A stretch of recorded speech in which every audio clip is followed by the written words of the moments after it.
This is the shocking moment an evil and ghastly grandmother attempts to cover up her crime, concocting a devious tale of misdirection and lies to try and reroute the police's suspicions of her involvement in a brutal murder. Speaking quite cheerfully to police and paramedics despite the news she had just heard, she explains the strange and mysterious turn of events she has invented with a wry smile, trying to convince them of her innocence and explain away several clues that the police would later find as they investigated this heinous crime. And in this video, we're going to uncover the torrid tale of deception and lies, discussing what drove a grandmother of four to murder her victim in cold-blooded brutality and what made her believe she could get away with murder.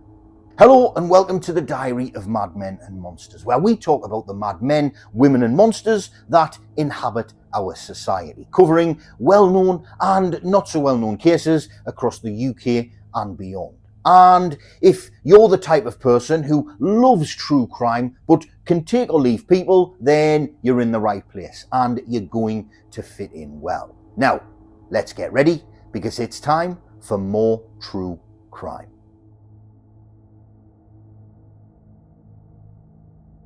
On the early evening of Thursday, the 11th of May 2023, Trevor Dibner was worriedly rushing home to check on his partner, 59-year-old Joy Bolton, after unusually going the full day without contact from her, despite his efforts to call and text her earlier that day. Worried that due to her mobility issues she had possibly taken a fall, he wanted to get home as soon as he could to make sure that she was okay. Pulling up to the house, he parked his car and approached the home the pair shared, hurriedly walking along the garden path and up to the door. As he pushed open the door, he felt something behind it blocking his entry, and so Trevor peered round the door to see what it could be that was in the way, and as he did, he was met with a scene that will stay with him for the rest of his life.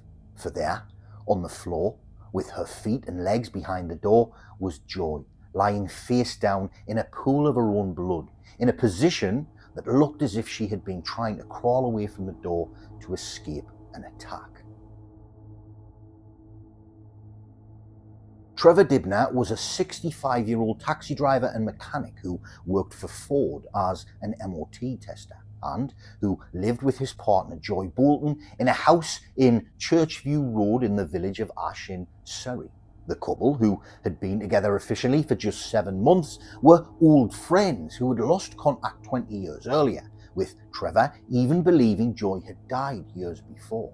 But one day, as Joy walked up Trevor's garden path to ask him if he could help her with her fence panels, Trevor was gobsmacked to see her, describing the moment he realised who it was as incredible. Only too happy to oblige, Trevor put forward his help and the pair began to get reacquainted, and within months the pair had struck up a relationship. However, said relationship was conducted in secret, as unlikely Lothario Trevor was already in a relationship with a 61-year-old woman named Sara Mackenzie, a grandmother of 4 who also lived in Ash. The pair, who had been together for 13 years, were in what was described as somewhat of a tumultuous relationship, with it being said that although violence was not a big part of the relationship, there was a lot of shouting and jealous behaviour from Sara towards Trevor throughout, with Sara being described as controlling and someone who liked to be in charge. Upon reconnecting with Joy, however, Trevor would eventually go on to inform Sara of his intention to end their relationship, leave the address the pair shared, and move in with Joy to start a new period of his life with her. And around October 2022, this is exactly what he did. Joy Bolton was a 59-year-old woman living in the village of Ash in Surrey, and was described by family and friends as Joy by name, Joy by nature, who said that she was a caring lady with a big circle of friends in her local area. However, despite her friendly and caring ways, Joy had not had the easiest or happiest of lives. As a younger woman, Joy had been married in her early 20s. However, within a year, the marriage had come to an end, leaving her a young divorcee. As if to pour salt on the wounds of Joy's failed marriage, her mother, whom Joy had been immensely close to, began to show signs of ill health, leaving Joy no other option than to have to take care of her, since the rest of her siblings were settled down with families of their own. Eventually, in 2011, Joy's mother passed away, with Joy feeling heartbroken from her loss. As she struggled to come to terms with the passing of her mom, Joy found solace in alcohol, using it as a crutch to help her bear the loss she was finding it hard to come to terms with. However, soon she found herself consuming more and more, feeling like she needed to start drinking earlier and earlier in the day, and then being unable to cope for mere minutes without alcohol in her system. Pretty soon, her alcohol dependency began to take over her life, resulting in Joy being taken into hospital with liver failure and placed in an induced coma after her alcohol dependency almost took her life. Thankfully, however, Joy would come back from the brink of death, making an almost full recovery, which she would be forever grateful for. The illness did, unfortunately, leave her with lasting mobility issues, with doctors explaining that due to the complications of the liver failure, she might never walk again. However, she answered back, "I will." Using a frame to walk, Joy would seize this second chance at life and decided that in order to live her life to the full, she would be sure to never touch another drop of alcohol again, choosing instead a life of sobriety from that point on. And after years of being single, towards the end of 2021 into early 2022, she confided in her elder sister Josephine that she had begun dating a local man and that she was finally feeling things were going right for her. Josephine, however, was wary of the man in question, and although she wanted to see her sister happy, she didn't want to see her being taken advantage of, and had advised Joy to end the relationship and stay away from getting involved in a sordid love triangle. However, wanting to follow her heart, Joy decided to disregard her sister's advice and follow her own path, and so began to distance herself from her older sister, preferring instead to stick with the man who was finally making her so happy. That man was, of course, Trevor Dibner. Upon hearing Trevor's plans to leave her in October of 2022, Sara flew into a furious rage, throwing Trevor's possessions out of the upstairs windows, cutting up his beloved leather jacket, burning photographs of his family, and marching straight around to Joy's house to confront her, screaming and shouting at her, "That's my husband, that's my man," as she did. This was followed by Sara leaving threatening and abusive messages on Joy's phone. And on the 4th of December 2022, when Trevor had announced on Facebook that at a trip to Sandown Racecourse, he had asked Joy to marry him and that she had said yes, Sara once again flew into a rage, and it is alleged that a fire that took light in Sara's garden, burning down the shed that stored all of Trevor's belongings, was started by Sara due to her jealousy and envy regarding the situation, with it being alleged that Sara did it in order to get back at Trevor for leaving her. After a short period of time, things had seemingly begun to settle, with Trevor and Sara back on friendly terms. Trevor, who still had hopes of maintaining a friendship with Sara and her family, would often pop into her house to see her and make sure she was doing okay. With reports that during his visits, Sara would then badger him about their previous relationship, asking him when he would leave Joy and come back to her, with Trevor stating that he told her that he would not be because he had moved on. "I told her, that's it, I've had enough of arguing, so let's move on," he said. And that may have seemed what she had decided to do, but unfortunately for all involved, this wouldn't be the case. Around mid-morning on the 11th of May 2023, emergency services received a call from a woman claiming that she had been the victim of a robbery and attack. Good morning, Surrey Police Contact Centre. How can I help you? A strange thing happened to me this morning. I went for a walk and got attacked. Yeah, I went for a walk this morning and this woman come up to me, asked me if I was Sara. I said yes. The next thing, she's pulling my hair out, grabbed my carrier bag, which had my raincoat in it, and grabbed my glasses off me. I don't know if she threw them away because I couldn't find them. Okay. And ran off. Okay, so she literally just said, are you Sara? She said, no, she grabbed my hair and said that'll come in handy because she took a chunk of hair. You don't know the lady at all? Not a clue, not a clue. But she knew your name?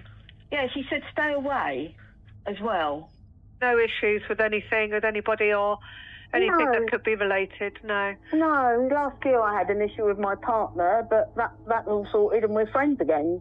It just seems strange that she said that will come in handy, my chunk of hair. Yeah. That's what my daughter said. She said, I don't like that. No. Mum, what's she going to use your hair for? As this call was in progress in another part of Ash, Trevor was trying to contact Joy, as he would usually touch base with her during the day to make sure all was well, and it was a chance for them to fill one another in on their day. Unusually, however, Joy didn't answer his calls or messages, which worried Trevor, as due to Joy's disabilities, it wasn't too far-fetched to believe that she might have had a fall. But with a heavy workload and no real reason to believe that this was definitely the case, he decided not to leave work and to simply wait it out in the hope that she would maybe call him back later in the day. However, when day turned into afternoon and afternoon into evening, Trevor had become even more worried, feeling that there must be something wrong for Joy not to have contacted him at all. And so, leaving work, he eagerly wanted to get home and check up on Joy in the hope that all was well. But, as was a regular thing, his ex-girlfriend Sara had given him a call as he left work and told him about a peculiar situation that had happened to her earlier in the day, describing how she had been walking along the road and had been attacked by a person in black clothes who had pulled out her hair and scratched her face, then said to her, "That will come in handy later," as she fled the scene. Hearing this, Trevor, who still had the intention of being a caring friend for Sara and wanted to check in on her, then decided to quickly detour to Sara's on his way home and make sure she was okay. And so, this is what he did, staying at Sara's for a short while before then continuing his journey home. At 20 to 6 that evening, Trevor pulled up outside of the home he shared with Joy in Church Street and made his way up his garden path, eager to make sure that Joy was safe and well, and that nothing sinister had been the cause of the lack of contact that day. As he arrived at his front door, he pushed it open and felt it hit something that was stationed behind it. Giving it a stronger push, the object behind the door gave way, and he was able to see inside. And, upon peering around the door, he witnessed a heartbreaking and shocking scene. For there, on the floor, lying with her bottom half in the small hallway behind the front door and her top half in the sitting room of the home, was Joy, surrounded by a pool of blood after obviously having been viciously attacked. Immediately, Trevor rushed over and tried to help Joy, but upon kneeling down next to her and touching her body, he felt that she was cold to the touch, signifying that she had been dead for an extended period of time. Upon realizing that there was nothing that he could do for Joy, Trevor immediately rang 999, and upon explaining the situation to the call handler, they dispatched police and ambulance services immediately. After calling for the emergency services, Trevor noticed that he had had messages from Sara, who was asking if something was wrong. As he stood waiting for them to arrive, he texted her back saying, "No, it's not. It's not okay." Minutes later, the police and paramedics arrived at the scene, followed incredibly closely by Sara Mackenzie. As the paramedics took over the care of Joy and attended to her in her home, Sara, who said she had come to give comfort and support to Trevor, tried to push her way into the house, only being stopped and forced back by a paramedic, who ushered her away from the door and towards the police. Upon being questioned by the police, Sara began telling them that earlier that day, not far away from the home of Joy, she herself had been the victim of an assault and robbery, in which she was approached by a person dressed in black who had asked her name and then assaulted her, scratching her face and pulling out a clump of her hair, before stealing a bag she was carrying that had inside of it a raincoat. She also mentioned that she had reported the robbery to the police earlier that day, and that she was the woman who had called 999 this morning to report this unusual crime. She then began to comment on how peculiar it was that both her and Joy, who were and had been in a relationship with Trevor, had been targeted on the same day, and insinuated that it must be someone who really didn't like Trevor, and that she wondered if it could be someone who wanted her DNA for what had just happened to Joy. Chap here, yeah. He was in the house when we arrived. Yep. Here's his ex-partner. She's just come, give him the call, but also something happened to her today that may be related. So it's saying about that'd be great for DNA. So I've got a reference number. Yeah, she pulled my hair, and as you can see, I got scratched. And she said, "Yeah, I can use that later." So with this happening, makes me wonder if she wanted DNA, hair, and scratch, and now somebody doesn't like him, obviously. Yeah. Hi, chap. You okay? Yeah. I'm very sorry. Very sorry. What's happened today? Upon hearing this peculiar tale from Sara and seeing how almost nonchalant she was about the murder of Joy, the police began to wonder if Sara could have anything to do with the attack that had led to the death of Joy. Alongside this, they wondered if Trevor could have been party to the murder as well. And so, the decision was made to arrest the pair on suspicion of murder to see if their stories would stand up under the scrutiny of police interrogation. During questioning, Trevor began to speak openly about his relationship with Joy and the events that transpired on the day, explaining that Joy was the love of his life and that he would never want to see her harmed, even mentioning that the previous 7 months had been fantastic, with the pair visiting motorsports fairs together and having recently been engaged. He described how that very day he had got up on the morning and gotten ready as Joy had made him his sandwiches and then left for work before being unable to contact her as usual throughout the day. He then described how he had arrived back at home at 20 to 6 on the evening and found Joy in their home dead, with him being adamant that he had nothing to do with the murder of his beloved fiancée. Sara, however, was a completely different kettle of fish. Immediately, upon being questioned, she began to act confused, claiming she couldn't remember anything from the day of the murder and that she was dumbfounded that the police would even suggest that she had anything to do with the crime. Then, during her initial stay in custody, Sara began to feel ill and was taken to hospital to receive treatment and specialist care. As Sara was being cared for in the hospital, police had scaled their investigation into the murder and had begun to look into the attack on Sara. As they did, they also investigated Trevor's account of events and found that CCTV at his work showed he was there all day and that he hadn't left at all. They also ruled out blood found on his clothing matching Joy's, with the pathologist confirming that the blood on his trousers was from him kneeling next to her body upon finding her, and not due to him attacking her beforehand. With this, and after 36 hours in custody, Trevor was released on bail pending further inquiries, and as a result of Trevor being cleared of any involvement, all attention was now turned towards Sara.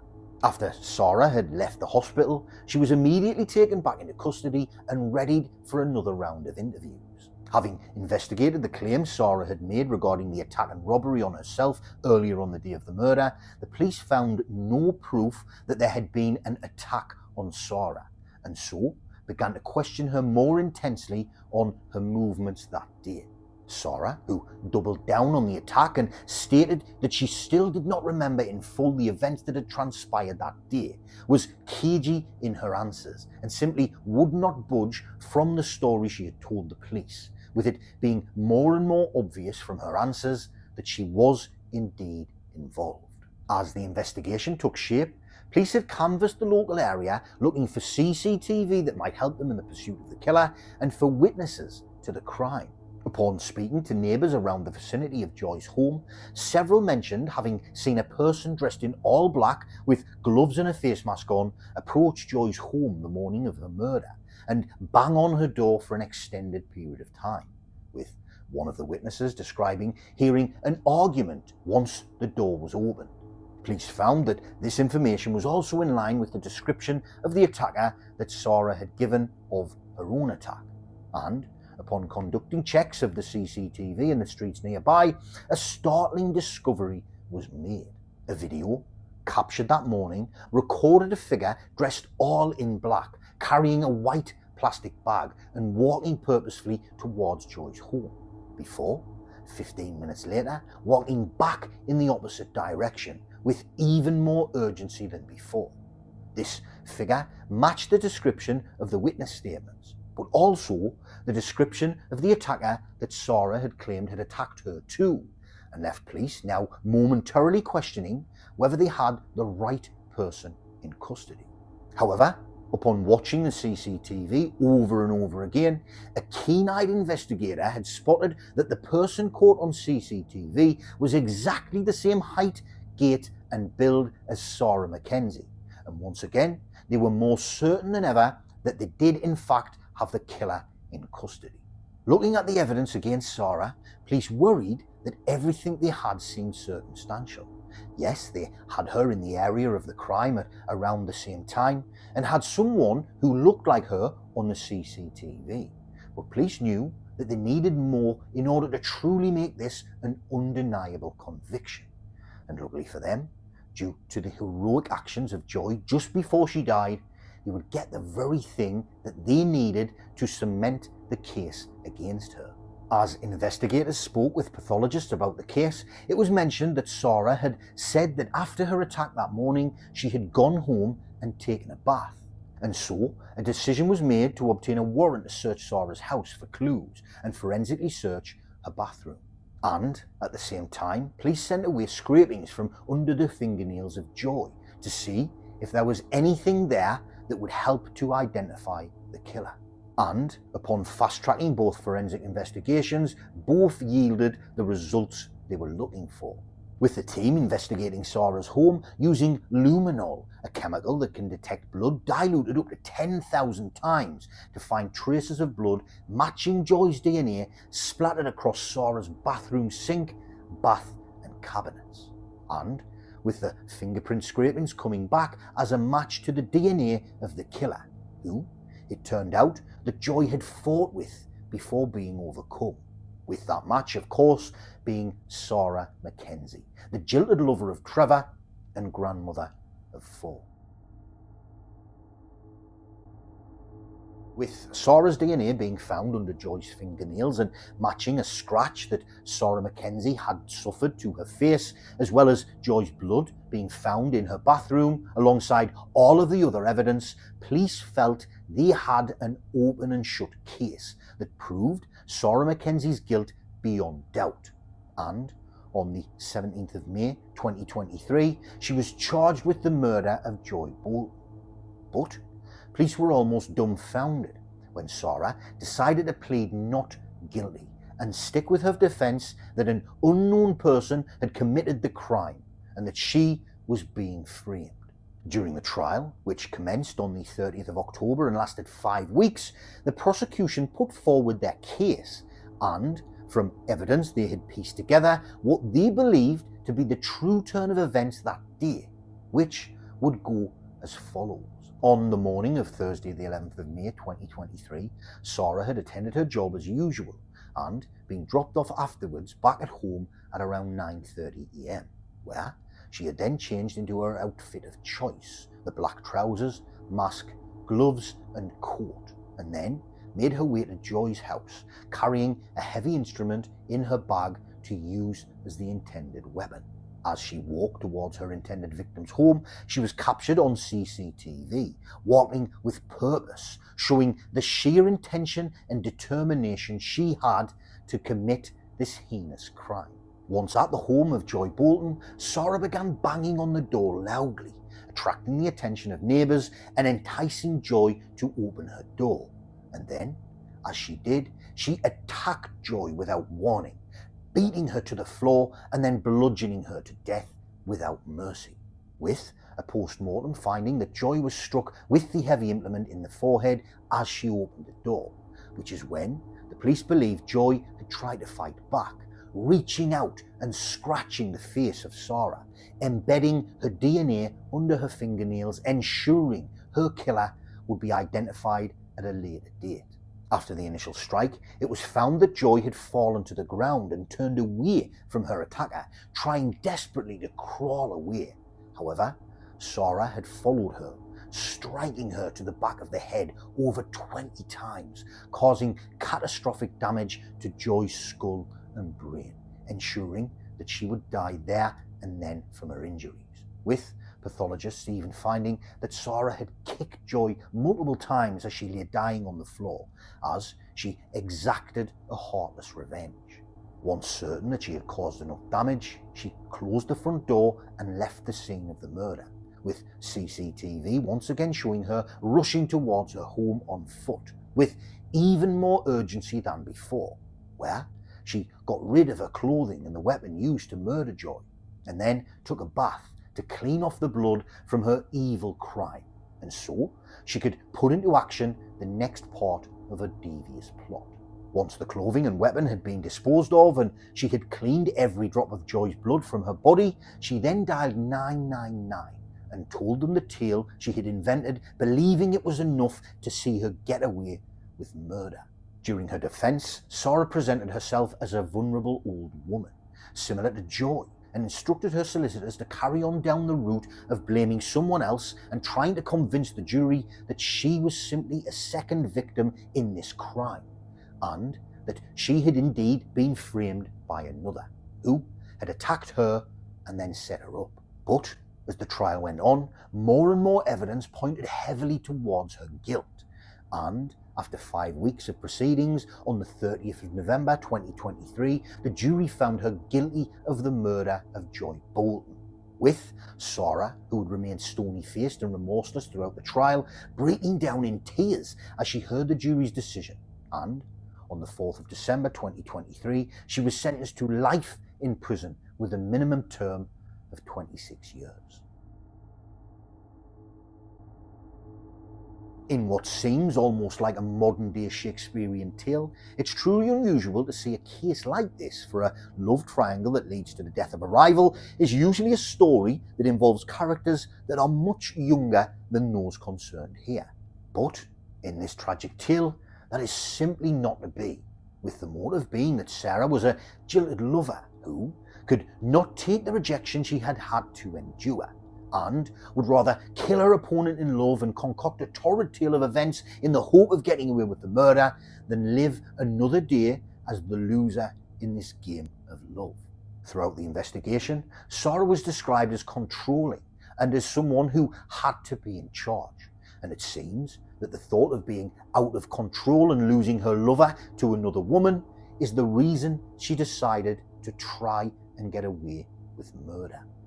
At this point, as always, I want to offer my deepest condolences to the friends and family of Joy Bolton, who have lost a truly special person and someone it's easy to see that they loved dearly. And, as usual, if you have taken something from this video, you might also find the video that is on screen now interesting, where I discuss the case of the UK's most wanted murderer, who evaded police capture for over 3 years using his connections to the underworld after murdering a young man in an evil and cold-blooded attack. And once again, thank you for watching, and I'll see you in the next one, when it will once again be time for more true crime.